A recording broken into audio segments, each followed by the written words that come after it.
Hi guys, welcome back to Sustainability in the Sea. I dragged Alex out for this one. We're back, baby. As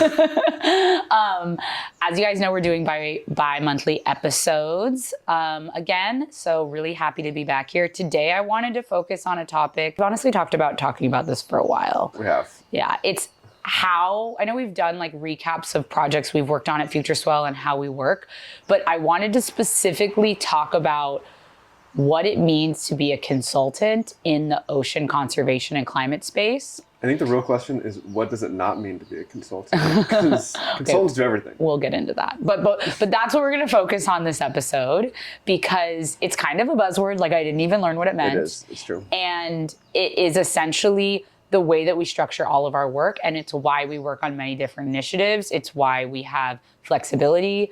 And it's something that, yeah, we're going to share our entire story and the highs and lows of it, advice we have, and exactly how we approached it. I'm also going to give you guys a little update on our newest program at FutureSwell, which I've teased on this podcast for a little bit. And yeah, it's just going to be us today and Riley, of course. And this is our new couch. Some of you guys may have seen that on our channel that we moved. Well, the podcast studio is still alive and well in our office, but we thought, hey, let's bring out the change new it up couch. a little bit. Good lighting, daytime, we're working in the middle of the day. So yeah, that's what to expect today. Any announcements we have to share? Oh, your hat. I want to shout out this hat available on FutureSwell's TikTok shop. Yep, it says Sustainability in the Sea. You don't have to be a podcast listener to wear the hat. It's just cute. It's the same design we had on the crop top, which that merch store is still live too. So if you don't want it in a hat, you want it in a shirt, go over there. All right, let's get into it. Welcome back to Sustainability in the Sea.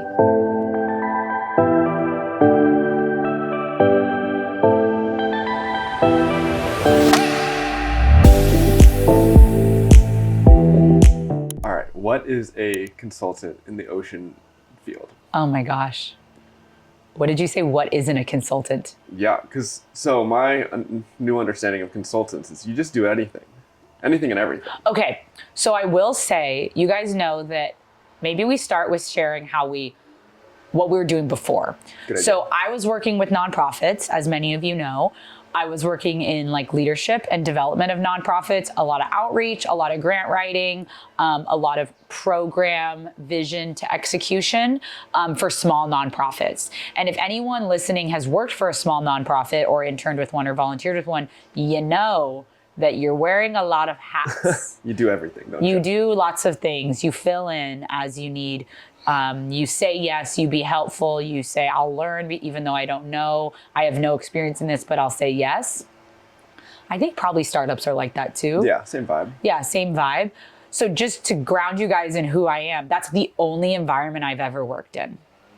So I think that if you've worked for larger nonprofits, you have a little bit of a better understanding, like, oh, I'm going to stay in my lane of what I was hired to do. I have never, ever had that. Yeah, Riley? My experience is the opposite, because I worked for the government.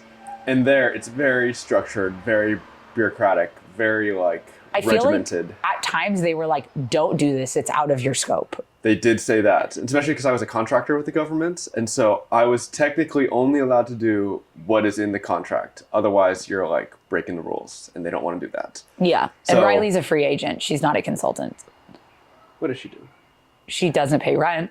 It's true. Thank God we're consultants. Okay. Right, so you had like this rigid working background that was probably a big adjustment, which we will talk about in a little bit. Yeah. So essentially, when I chose to start FutureSwell, I started it in 2020. That was when the world was shut down with COVID. A lot of people were being laid off. A lot of people didn't know what the future looked like, and a lot of people were switching to remote work. I didn't really know what it was going to become. I originally remember us talking about it being a nonprofit, and we decided not to.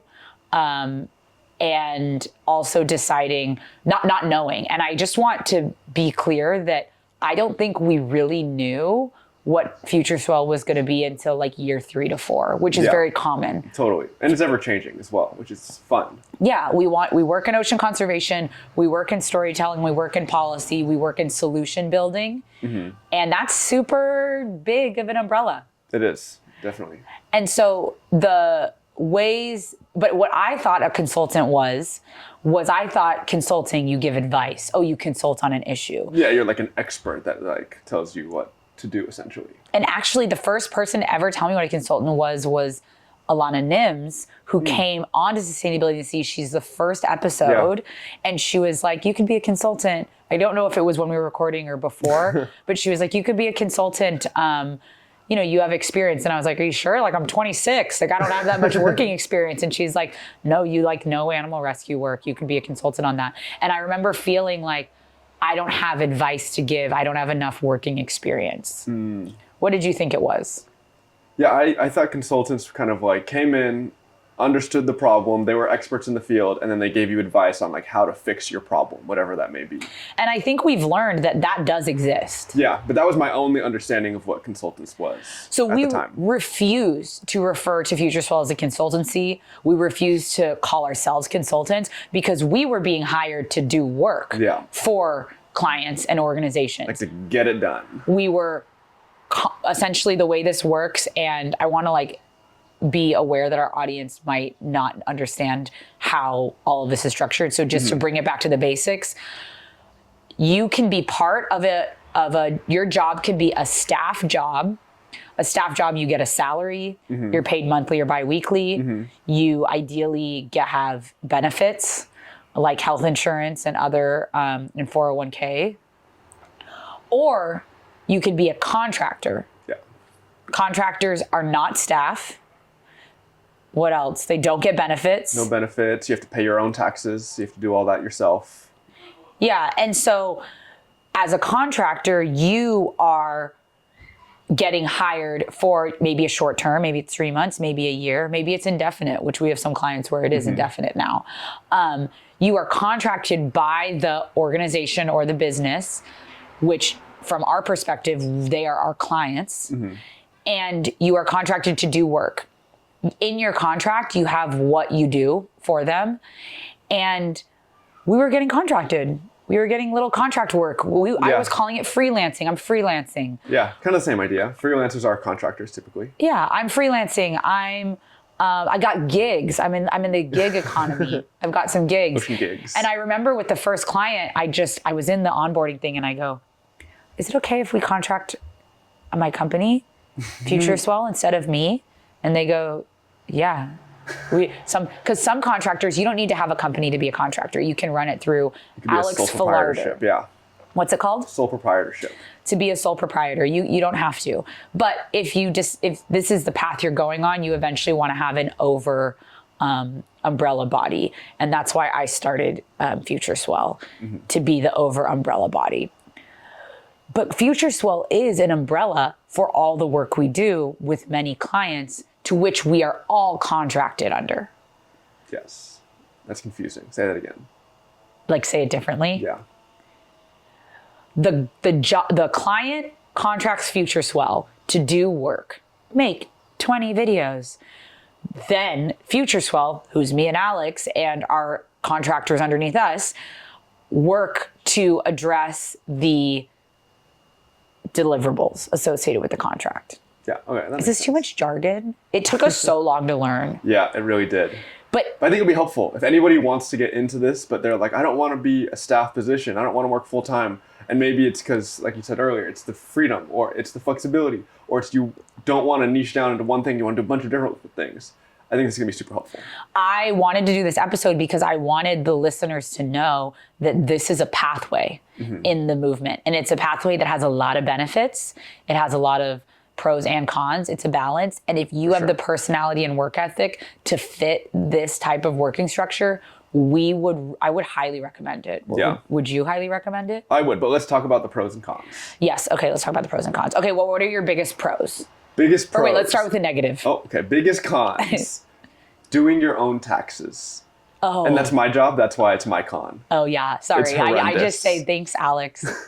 So basically, like with a W-2 job, they take out a portion of your salary, they give it to the government, and then when it's time for you to file your taxes, you say, here's my paperwork. You can do TurboTax or something like that, and it's fairly easy if you don't have like a complex structure with like kids and house and all that. So it's pretty easy. But like businesses hire accountants to do that. So eventually when you get large enough, you want to do that, but your first year you will be doing it alone, and it is tough. It is true. And if also, you're in the US. let me say that I hired a accountant to help me with my taxes, and I still mess them up. So Actually, I still think taxes 3 years in a row. It's a I rough still part think for taxes us. are a tough part of being a consultant. All right, Okay. What's another negative? A negative, you really do need to be a self-managed person. Mm-hmm. This isn't necessarily a pro or a con, but it is the truth. So It is tough too. It's something that like you like either you're good at it or you're not. you have to be, or something you can learn, I think. I agree. I learned a lot because I was very like working with the government, very structured, and now I'm like having to structure myself. So it is possible, but it was a learning curve. I, on the other hand, had only ever been in work environments when I was a staff member where I had to structure myself. And I think that, so it was a little bit natural for me. I do think though that what was happening is I was working for these nonprofits and they were seeing that I took initiative and were self-managed, and they were trying to give me giant leadership positions in the organization. So this is like a incredible skill set that's highly valued, and which we'll talk about a little in the pros, but highly valued, and also you can learn it, which gives people hope, like you did, and then you can, if you learn it, then you're, I would say, like pretty unstoppable. Yeah, I agree. It's pretty cool. Another so you need to have time management, self-discipline, and I think what this looks like, those are kind of like qualities. What this looks like is you talk with someone and they go, here, I'll give you an example. We'd like to plan, we're trying to plan a deep sea mining paddle out. By the way, we're trying to plan a deep sea mining paddle out. And I go, okay, here's a project plan. Here's all the tasks we need to do. Here's everyone we need to talk to. Here's what we got to get this out on social media. We got to make a Canva flyer. We got to make sure we have speakers. We got to make sure we have permits. We got to make sure all these things, which you learn through, applied working. The ability to say, I want to do a paddle out, and how to get it to do the paddle out is what the skills are that you ultimately can transfer over to be a consultant. Yeah. And Right. it's not easy. It's not easy though. Like to be able to have this list of steps that all these things need to be done, and like within a certain amount of time, knowing what to do and prioritizing that is definitely not an easy skill, in my opinion. I think it's hard, but I also think that that's like my superpower in the climate movement. It So is. I feel like I can't be sympathetic to it. So I'm like, oh, just do that. But I think it's really hard. So in case we didn't say this, that contracted structure, you are technically a consultant. And so there are consultancies that come in and give the advice and give the reports. And we've had clients actually complain about those types of consultancies to us. And then there are consultants that come in, get contracted to do the actual work, which is what we do. Yeah, which we specialize in. And I had a friend, shout out Duray, she's also on the podcast, go listen to her episode, Duray Shin, who she was like, oh no, it's really just short-term work, or like work that isn't forever. Yeah. And as soon as she said that, I was like, I could do a project for 8 months and be done. Okay, sorry. Next to the cons. Wait, sorry, I got Cons. one more con. Yeah, I have some cons too. Okay, let's just go through them all. Another one is like finding work can be really tough, especially when you're starting out. We find, honestly, most of our work word of mouth. And so it's like people we know, people that we meet at conferences, stuff like that. And Yeah, the easiest way to find work is to find the first work and give that your all. Yeah, like have a good track record too, because it's like The only reason we get stuff word of mouth is because we are great. We have a good recommendation to give. yeah, known for getting stuff done. And it's like, well, if you have that reputation, then other people are going to want to work with you. Yeah. Is that what we're known for? I would say so. You get stuff done. You get stuff done. Well, I think that's what we're known for. Next con, you have to take, well, actually, I'm going to bring on a friend who does consulting, but she does it in the field, which is new to me, where we got a dry job. Consulting is a dry job in the ocean climate organizing space. A lot of computer work, a lot of self-management, Me and Alex got some core spreadsheets we lean on all the time. We organize ourselves in Google Drive. We're really out here operating with the skills or with the lessons I learned from working in small nonprofits. Maybe I don't come to it with the business mindset or the corporate mindset, but I do feel like I know how to do things cheaply, to do things effectively and efficiently as well. Efficiently, yeah. So another con that came to mind for me is your clients don't know what's on your plate. Oh, that's a big one. So you could have one client and then you're like giving them your all. You could have 6 and you're like not giving them your all because you have a lot going on. Yeah. So, and then once again, finding out how to manage your time and getting everything done for each client can be tough. Right. And so really making sure that you have strong communication skills, because you need to be like communicating with your clients about, are we checking in? Are you feeling good about it? I always do that. Point. It's kind of awkward to like pull, some of them I call my bosses because it does feel like that dynamic sometimes. And I'm like, hey, just want to check in. Is everything good on the FutureSwell side? Do you have any concerns? Do you have any feedback? I would say feedback. That's good, yeah. Feedback. Do you have should we be moving faster? Should we be moving slower? This is what our life looks like. And we have like ultimate relationships with these people. So I think like saying things like, we're in a really busy season with some of our other clients. Things might be moving a little slower. We hope that's okay. And then the other con, which is my last con, which is that you are thinking about it a lot all the time. You have to create. I don't think you have to be thinking about it all the time, every day, every minute.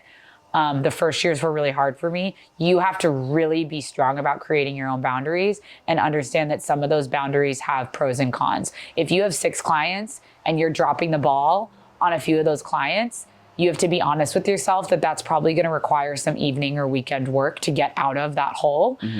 And setting a boundary of, well, I want to work 3 days a week. Like then you might burn some bridges with your client. So it's like this constant balance. That's a great point. And also I think people are really attracted to freelance and consulting work because to them, they're like, I get to work whenever I want. I get to travel whenever I want. I get to work less. That's true. It can be true. It can be true. But if you're going to work less, you need to understand that you're probably going to make less. And you also kind of to some degree have to work with your client's schedule. If they want to meet and you're across the world, you can't tell them to wake up at 1 a.m. You have to be the one doing that. Yeah. And we have built our unique approaches to this. I have a consultant friend who she tells her client, she doesn't vacation a lot, she doesn't travel a lot. And so she just is like, I'm going on this 10-day trip. I'm not going to be working, treats it kind of like a staff job. But she only goes on 1 or 2 of those a year. Me and Alex are crazy and travel a lot. And so I don't feel comfortable telling our clients we're going to be on 6 vacations a year. So instead we work a little bit while we're on vacation. And that requires some mental boundaries. And to really, I think we've gotten really good at this. We have, yeah. Like we're like, okay, are you ready to lock in? Let's lock in for 3 hours. Yeah, and still communicate with your client, but like that your workload might be less this week, but you still have to get stuff done. I'll give an example. Yeah. On Tuesday, we're going on a trip. It's a family trip. It's a family vacation. Our family is a little older. They don't understand the freelance work. We don't really have much plans this weekend. I'm going to focus on this weekend, getting ahead of all the work. Yep. So that we can, because I know my family is going to want to treat it like 100% vacation. It's 100% vacation for them. And we're going to feel left out. I'm going to have to take maybe a couple meetings, but to have the actual work being done before is how I'm going about it. How are you going about it? Kind of the same thing. My plan is to definitely front load a lot of the stuff so I'm prepped. And then anything that comes up throughout the week should be pretty easy, like, oh, gotta fix this, gotta get this done real quick. But for the most part, the bulk will be all organized and set up. Okay. Is that it for cons? I think so. Yeah, let's talk about the pros. Let's talk about the fun stuff. The good stuff. The reason why I made this episode, because I want you guys all, if this is a good fit for you, I really advocate for consultants. Like, I think that, yeah, anyway. So, the pros. Let's just go back and forth. Great. I will say when I was with nonprofits, I felt like I had to answer to people. I'm an Aquarius. Just I struggle. I struggle being told what to do. I always have. This is true. I can't be told what to do. I obviously, actually, I do get told what to do a lot, but I struggle with, the main thing was the travel. I struggle when you are told you cannot travel. And I was with jobs that said, you have to work. It was animal rescue. You have to work Christmas. You have to work. Mm-hmm. I'm like, what do you mean? No. Yeah, that was brutal. And I thought that if I got into a more remote, dry job, I'd be able to work remotely, which is true.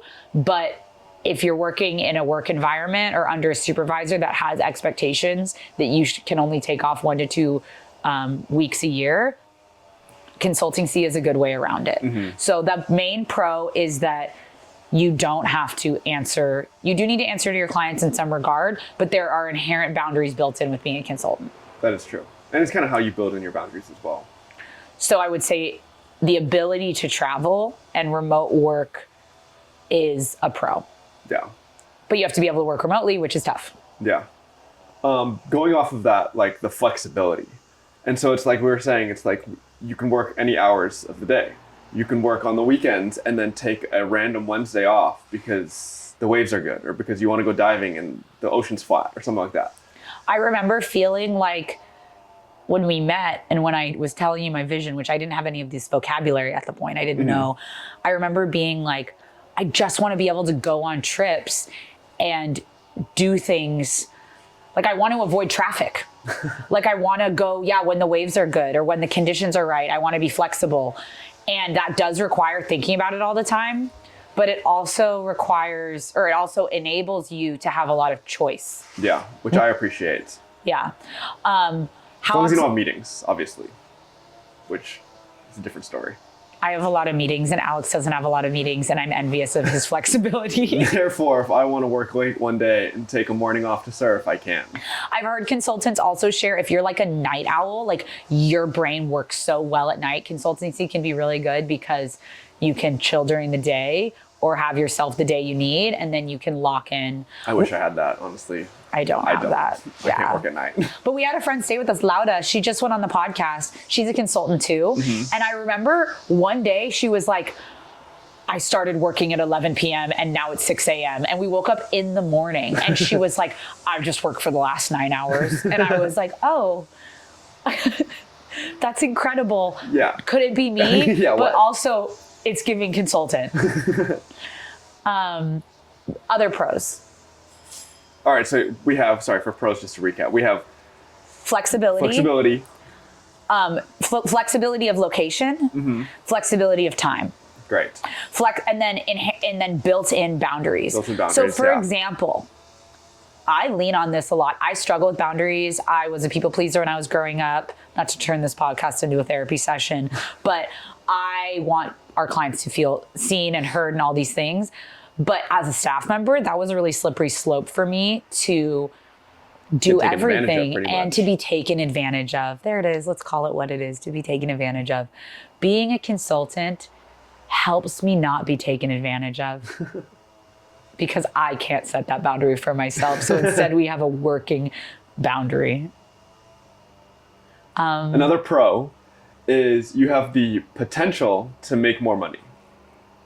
Yes. Because you work for a bunch of different organizations or clients, you can kind of set your rate for each different one depending on your value.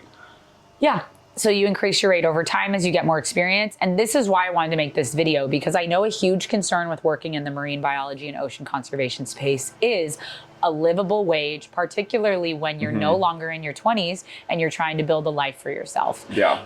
And when you work at like a nonprofit or even a government or a business that works within the ocean conservation field, there are like very clear steps. It's like you make this salary, then you go to this salary, then this salary. Whereas consulting, it's kind of up to you depending on how much work you want to take in, how much your time is worth. And you can have different seasons, right? So a good example is Alex was with the federal government. They use a band structure. And so I remember like a year in, because we thought this was going to be his forever job, you said, you know, it takes how many years to move up in a band? It varies, but like the bands are very structured. And so it's like, if you're there for X amount of years and you go up a band, you know exactly what you're going to start off on that band and then the raises that you're going to get towards the end of that band. And I remember we were like, okay, so when you're 40, this is how much you'll be making. Yeah. And we were like, okay, well, at least you know, but also we live in a high cost of living space. Yeah. We live, and it had the structure of PTO. Yeah. It had the in-office stuff. I guess not at I the like time. toys. I like buying toys, so I need money for that. I keep looking at the jet ski outside.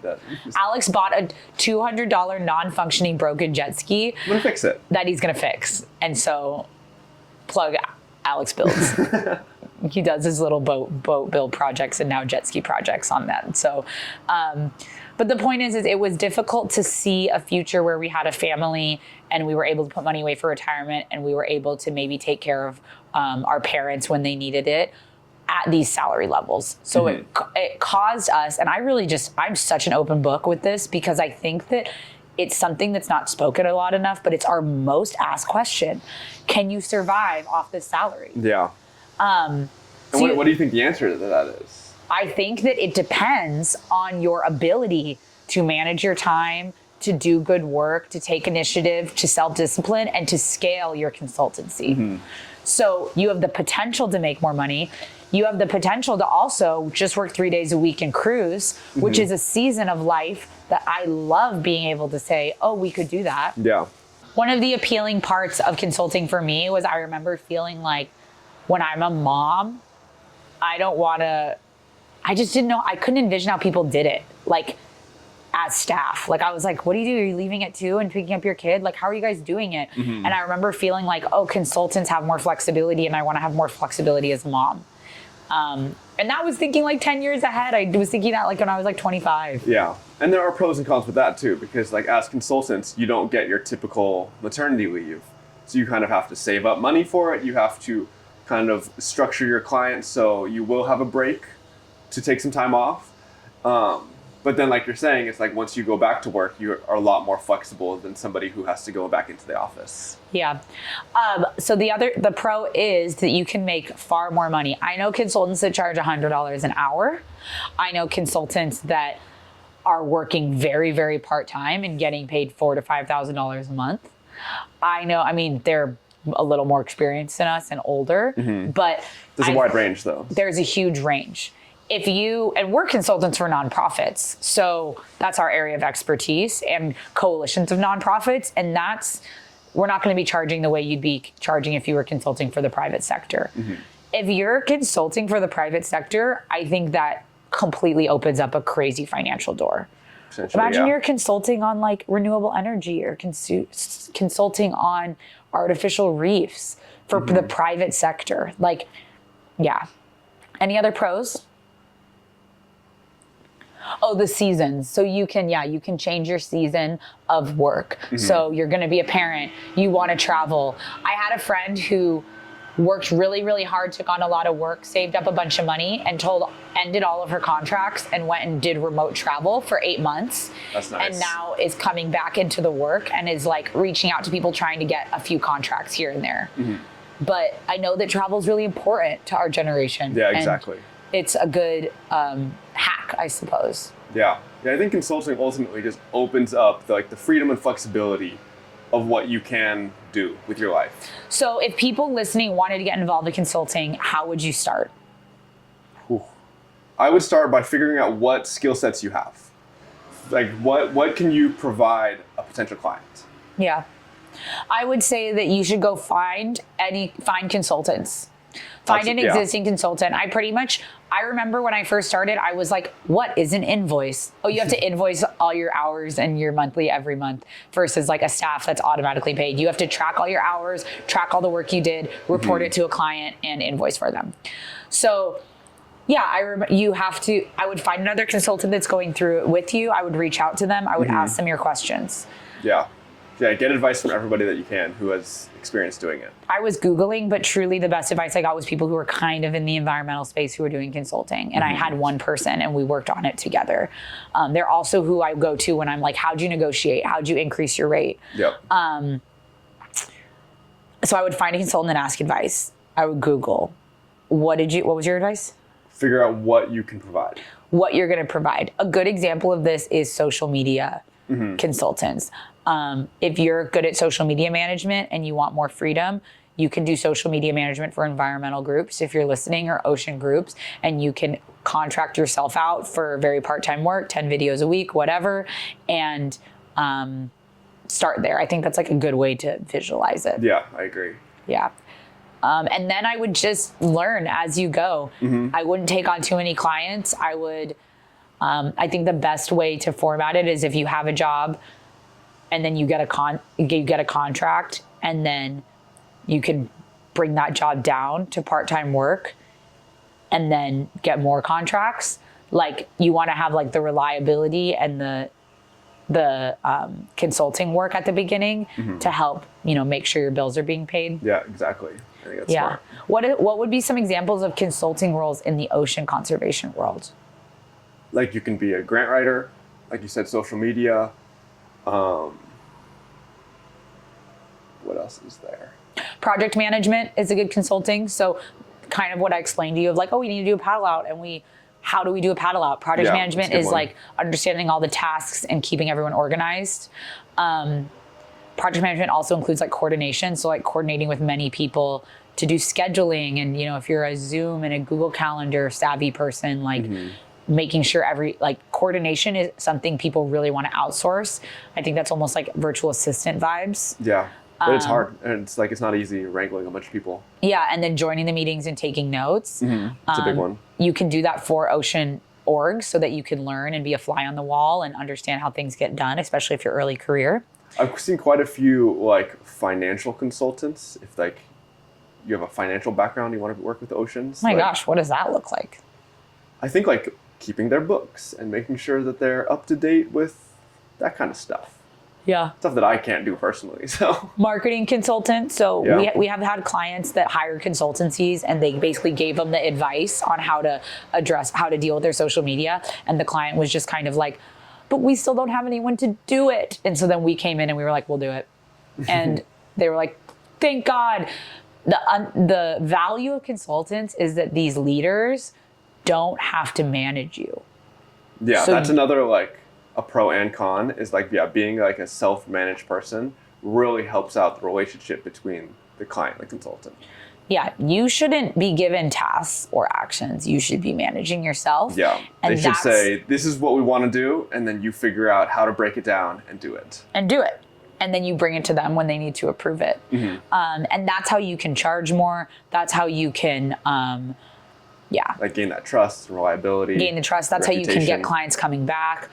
Honestly, I don't know if we've had any clients leave. I don't think so. So, yeah, I think that's it, right? Yeah. Good luck on your consultant journeys. Yeah. Let us know. Oh, I told them we were going to tell them about a little bit about the new program at FutureSwell. Yeah. I teased it a little bit. Okay, take it away, Alex. So we just launched, you may have seen on social media, the Ocean Creator Coalition. Yay, OCC. Yep. And so basically we have a bunch of ocean creators who are kind of leaders and experts in the field who are also create content for social media of any sort, whether it be Instagram, TikTok, LinkedIn, YouTube, all about those. The ocean. Yeah. And ultimately we're kind of gathering this group to have like a action campaign pipeline. So when there's something going on, for example, deep sea mining right now, we can all band together and get it out to the masses and have people take action. Because what good is like creating content if it's not going to actually help the ocean? Yeah. And like, this is going to go out.